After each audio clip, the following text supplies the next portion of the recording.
በህይወቱ ትልቅ ቦታ የሰጠሽን ወንድ የምትለይበት ያዳምጥሻል። ማዳመጥ ብቻ ሳይሆን ደግሞ የምትናገሩንና የምታወሪያቸውን ቃላቶች ያስታውሳል።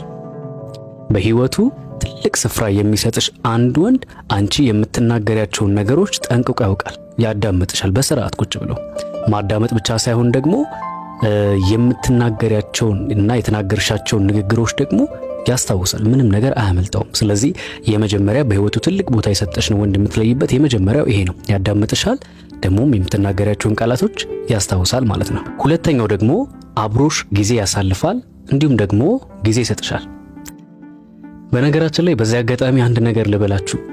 አንዳንድ ሴቶች በውስጥ ይደውሉልኝና ካወረን ቆይተናል፣ የሆነ ነገሮችን የተወሰነች ጊዜ ብቻ ነው አውርተን የምናቆመው ብለው ይሉኛል። በተለይ ደግሞ ከሀገር ውጭ ያላችሁ እህቶቼ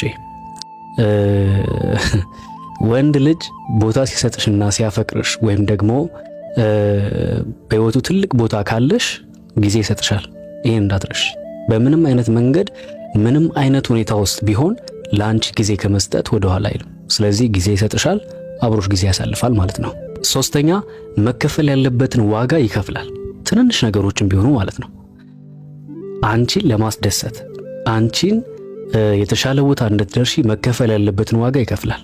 ከጥቃቅን ነገሮች ጀምሮ ጊዜ ከመስጠት ጀምሮ ማለት ነው። አንዳንዶች ስለማይመቸው ነው ቢዚ ስለሚሆን ነው እያላችሁ በጣም ብዙ ሴቶች የምትቀበሏቸው ምክንያቶች አሉና እርግጥ ነው የሆነ ሰው ስራ ሊይዝ ይችላል፣ ፍቅረኛሽ ወይ ደግሞ የሆነ ሰው ጊዜውን በስራ ላይ ሊያሳልፍ ይችላል። ግን እህት ዓለም 24 ሰዓት ጊዜውን በስራ ያሳልፋል ማለት አይደለም።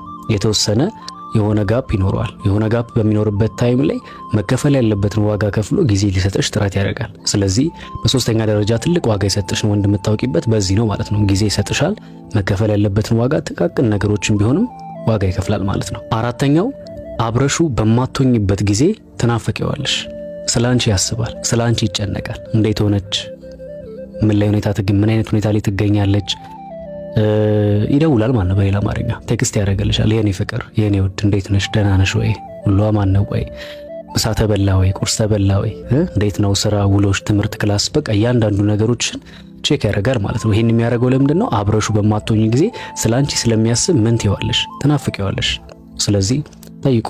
አብሯችሁ ያለ ፍቅረኛችሁ ይሄንን ነገር ያደርጋል? አምስተኛ በፈለግሽው ጊዜ ሁልጊዜ በሚባል ደረጃ ይገኝልሻል።